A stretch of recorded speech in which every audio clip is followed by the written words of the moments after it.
आज अभाव ज्ञान का नहीं है,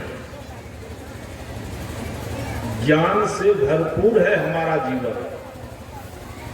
अभाव है तो ज्ञान के परिणति का। ऋषि ने कहा कि ज्ञान धारण क्रिया बिना। आज ज्ञान है लेकिन वह ज्ञान भारत स्वरूप है। आज सबको ज्ञान है और उसी ज्ञान के आधार पर शास्त्रों की रचना हुई है और शास्त्र में आया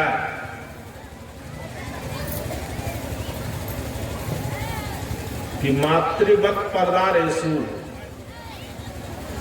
पर द्रव्येषु लोष्टवत आत्मवत सर्वभूतेषु ज पश्यति स पंडिता। ज्ञान, शास्त्र का ज्ञान पूरा हुआ और इसकी व्याख्या हो रही है कि मातृवत परदारेषु, दूसरे की स्त्री में मातृ बुद्धि हो, पर स्त्री में मातृ बुद्धि हो। ज्ञान हुआ कि नहीं? और ये परिभाषा लगभग हजारों साल से चली आ रही है। क्या इसके अनुसार हमारी बुद्धि है?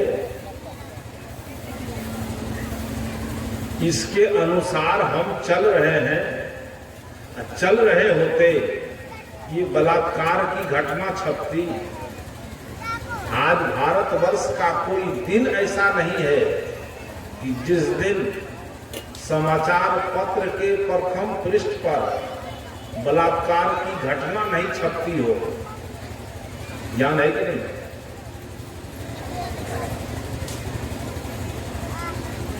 वेद के ऋषि ने कहा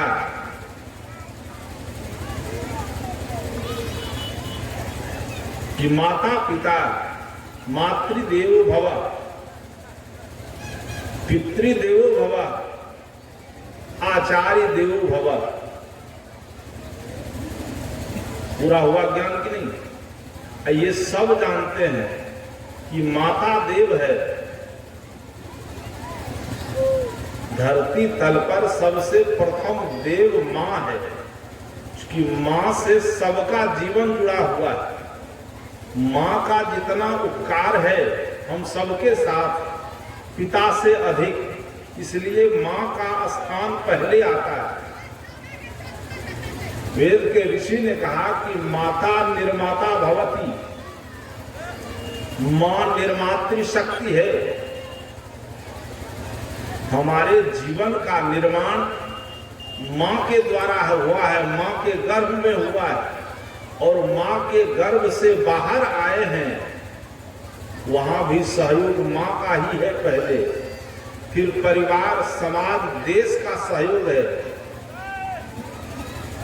उस माँ और उसको हम कहें, उस माता पिता को आप सुबह शाम प्रणाम करते हैं, उस माता पिता के प्रति आज आस्था है। उस माता पिता से हमारी आस्था चली गई और आज माता पिता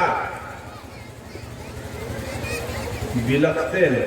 पूर्णिया में घटना हुई, एक दंपति ने 2 बच्चे को जन्म दिया, पढ़ा लिखा करके एक को इंजीनियर बनाया।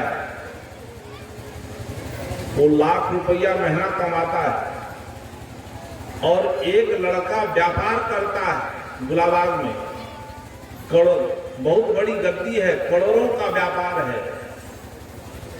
अब दोनों कमा रहा है, खा रहा है। माता पिता को उलट कर नहीं देखा। माता पिता के द्वारा बनाया गया भवन जिससे कुछ किराया आता था, वो माता पिता अपने लिए रखे थे, उसको भी बांट करके छोटी कोठरी कर दिया एक कोठरी में माता पिता को रख लिया, अब खाने की स्थिति नहीं है, माता पिता बिलख रहे हैं, ज्ञान है कि नहीं? शास्त्र का ज्ञान भरा हुआ है, शास्त्र का अनुमोदन करते हैं कि न्याय क्या है, अन्याय क्या है, सत्य क्या है, असत्य क्या है, इसकी व्याख्या होती है। लेकिन आज चाहे समाज में देखें,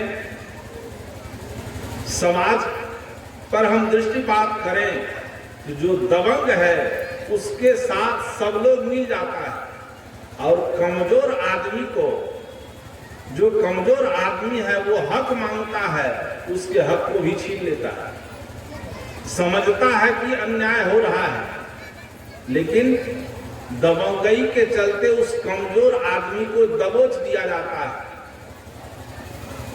राजनीतिक स्थिति देख लीजिए, एक बार राजनेता से बात हुई, मोरारजी देसाई की सरकार थी, उस समय बूढ़े हो गए सांसद है,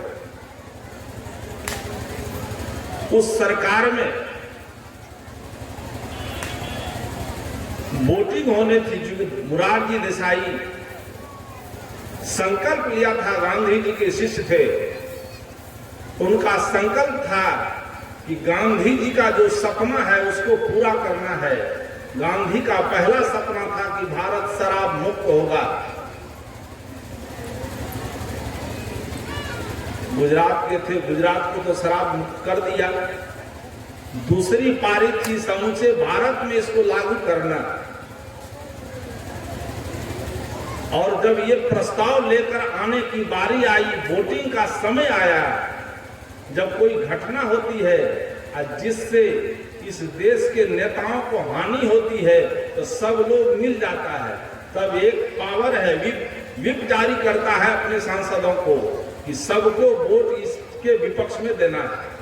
वो जान रहा है, वो सांसद कहा कि महाराज जी चाहते हैं, देख रहे हैं कि अन्याय हो रहा है, लेकिन इस देश का जो अध्यक्ष है वो विप जारी कर दिया है कि वोटिंग यही करना है, करेंगे क्या? तब मैंने कहा कि वोट आपको सांसद दिया था कि जनता? क्योंकि वोट मांगने किससे गए थे?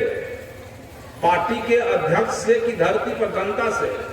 कहा क्षेत्र की जनता से। जिस क्षेत्र की जनता वोट दिया और आप बीक रहे हैं अध्यक्ष के हाथ में। कहा क्यों? कहा इसलिए कि पार्टी का आदेश है, यह देश पार्टी से चलता है।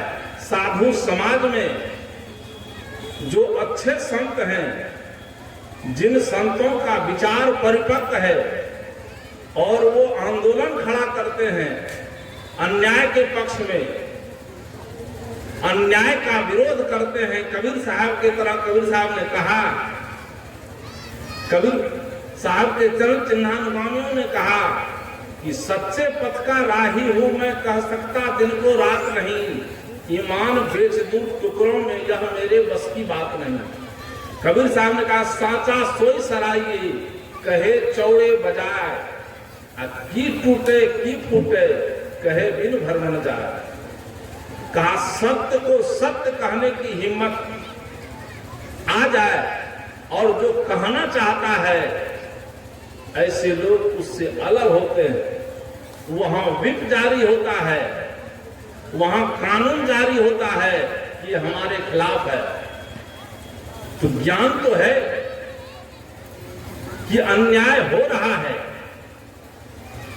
लेकिन अन्याय के साथ हम खड़े होते हैं। तो ज्ञान वैसा ज्ञान कैसा है? ऋषि ने कहा कि ज्ञान भारम क्रिया बिना।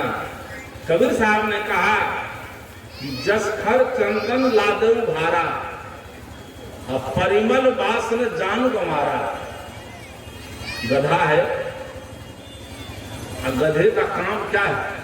जानकी नगर में है, सहवानी में, कोई व्यापारी है तो व्यापारी उस गधे पर चावल लाद देता है, दाल रख देता है, गठरी रख देता है, जो सामान है उसको रखता है पीठ पर, और उस सामान यहाँ से ले जाकर जानकी नगर बाजार में रखेगा, फिर गधा चरेगा, और फिर वापस जब शाम होगा तो सामान लाद करके घर पहुंचा देगा।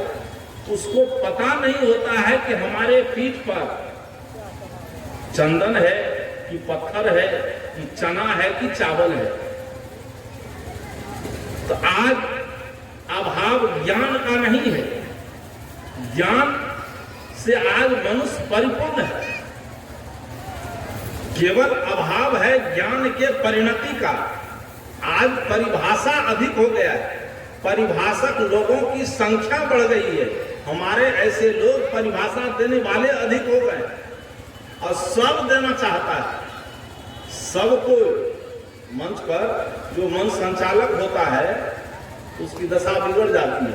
पूर्णिया में मंच संचालक हम होते थे, इतनी लंबी लाइन होती थी कि 10 मिनट हमको एक भजन हमको पूर्ति लिखते पढ़ते पढ़ते परेशान हो जाते थे। लेकिन जितनी संख्या आज कहने वालों की है, कहने वालों की संख्या क्यों? इसके ज्ञान सबके अंदर है। मैं बोल रहा हूं इसका मतलब आप अज्ञानी है, सो बात नहीं। सबके अंदर ज्ञान है, लेकिन अभाव है ज्ञान के परिणति का। तो आज यह सत्संग मिला है, संत महापुरुषों की बातों को जो हम सुन रहे हैं, सुन करके जीवन में धारण करने की आवश्यकता है। सुनना है और सुन करके उस पर मनन करना है कि सत्य क्या है, असत्य क्या है। कबीर साहब ने कहा कि सुनिए सबकी वार्ता, निवेरिए अपनी। ऋषि ने कहा कि श्रोतव्य श्रुति वाक्य भी हो, मंतव्य चौपत्य भी। कुछ हुआ क्या है?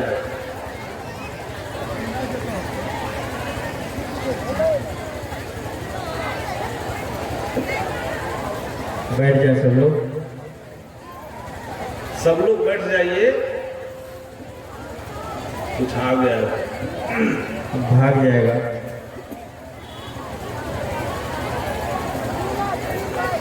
सब लोग बैठिए, बैठ जाइए, बैठिए बैठिए बैठिए। कुछ नहीं है, कुछ नहीं है। आइए। तो मैंने कहा, ऋषि ने कहा है कि श्रोतव्य श्रुति वाक्य भी। कहा शास्त्रों को पढ़ो, संत महापुरुषों को सुनो। सुनना चाहिए और पढ़ना चाहिए, लेकिन सुन और पढ़ करके तुरंत नहीं उस पर मनन करना चाहिए। वो मनन के बाद जो सत्य प्रतीत हो उसको धारण करना चाहिए। और ये काम हम सब लोग करते हैं, इतना ज्ञान है, हर एक जगह करते हैं। बाजार जाते हैं, बाजार से चावल लाते हैं खरीद करके, दाल लाते हैं, उसको अमनिया करते हैं कि नहीं।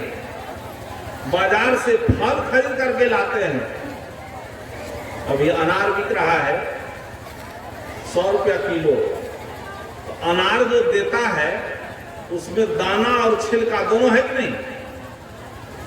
सार भी है, असार भी है। तो जब हम वजन करके लेते हैं तो पैसा दोनों का न लेता है, छिलका और दाना के साथ। और उसको घर लाते हैं, छिलका और दाना सहित खा जाते हैं क्या? उसको फोड़ते हैं। अब फोड़ करके जो सार तत्व है, सार भाग है, उसको निकाल लेते हैं, असार को बाहर फेंक देते हैं। वहां मेरा विवेक काम करता है।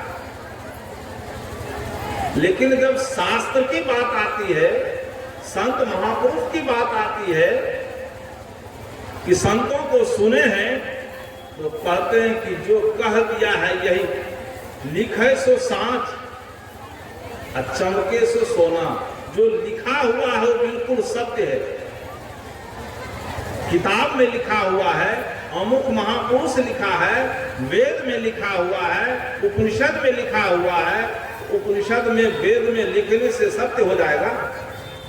वहां पर चिंतन करना है, वहां पर मनन करना है। जब वहां पर हम मनन करेंगे कि सत्य है क्या,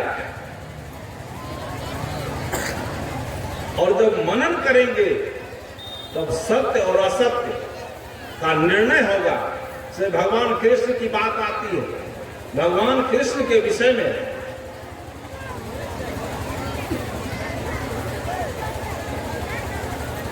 भगवान कृष्ण के विषय में कहा जाता है, उपनिषद को पढ़िए, उसमें कहा गया कि 10,000 गोपिकाओं के साथ भगवान कृष्ण निवास करते थे, विहार करते थे। ये पुराण में लिखा हुआ। उसके पहले जो वेद का निर्माण हुआ, सब भारत का सबसे पुराना ग्रंथ ऋग्वेद है। उस ऋग्वेद को देखें, उस ऋग्वेद में भगवान कृष्ण नहीं है, वहां कृष्ण वन जातियों का एक सर्वहारा का एक समर्थक है, सर्वहारा वर्ग का एक क्रांतिकारी अभिनेता है, वेद में लिखा हुआ है। तो वेद सबसे पुराना है, वहां नेता कहा गया। आप रामायण महाभारत को पढ़िए, जिस महाभारत पुराण में कृष्ण के चरित्र को धूमिल किया गया है। अब बहुत कुछ लिखा है कृष्ण के विषय में, ऐसी ऐसी बात लिखी गई है कि मन से कही नहीं जा सकती है। भागवत कथाकार लोग कहते हैं कि एक दिन भगवान कृष्ण राधा के साथ परिभ्रमण कर रहे थे, तो 10,000 गोपिकाओं ने कहा कि अकेले राधा से प्रेम करता है कृष्ण, हम लोगों को छोड़ दिया है। तो राधा जो है रथ पर सजकर गई है। पुराण में लिखा है कि 1 अरब राधिका, 1 अरब गोपिका रथ पर सज के गई है। गेट पर कौन है? बलराम जी। बलराम जी से जो वार्ता हुई है, उस वार्ता को मन से कह नहीं सकते हैं, ऐसी ऐसी भद्दी बातें हुई है। उसमें पुराण में छलिया कहा गया। और उसी महाभारत में जब शिशुपाल से भगवान कृष्ण का संवाद हुआ है, और उस संवाद के बीच बहुत कुछ कह दिया है, रण छोड़ कहा, क्या क्या कहा, लेकिन एक बार भी कृष्ण को छलिया नहीं कहा, रास करने वाला नहीं कहा, रास रचाने वाला नहीं कहा। तो हम पढ़ें और उस पर मनन करें, तब पता चलेगा कि भगवान कृष्ण एक समृद्धशाली पुरुष है, समर्थ पुरुष है, और समूचे देश को एक नई दिशा दिए हैं, क्रांतिकारी अभिनेता हुए हैं। उस क्रांतिकारी के चरित्र को धूमिल करने के लिए पुराणों की संरचना हुई। तो जब इसको हम पढ़ते हैं तब लगता है कि नहीं, ये गलत है। वेद के अनुसार भगवान नहीं है, वह भी एक मनुष्य है।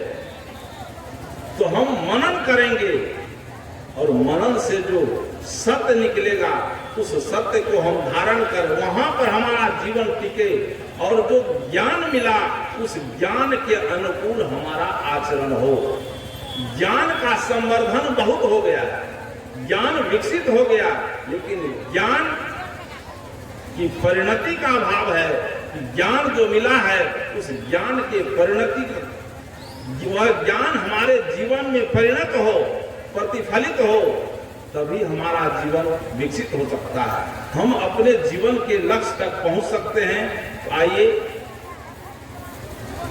मैं कुछ क्षण निवेदन किया, मेरा समय समाप्त हो रहा है।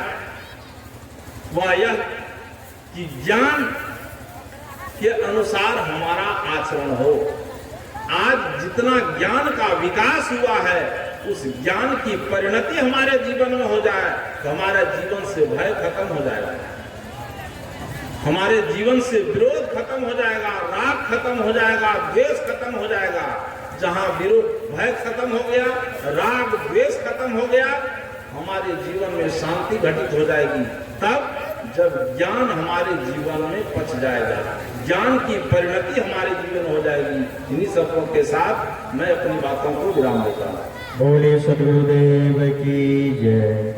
अभी हम लोग सब श्रद्धेय पूज्य संत श्री जयसुर साहब जी के दिव्य वाणी को सुन रहे थे। अब आइए मैं निवेदन करता हूँ, जिनके सानिध्य में प्रत्येक वर्ष यह सत्संग आयोजित होता है।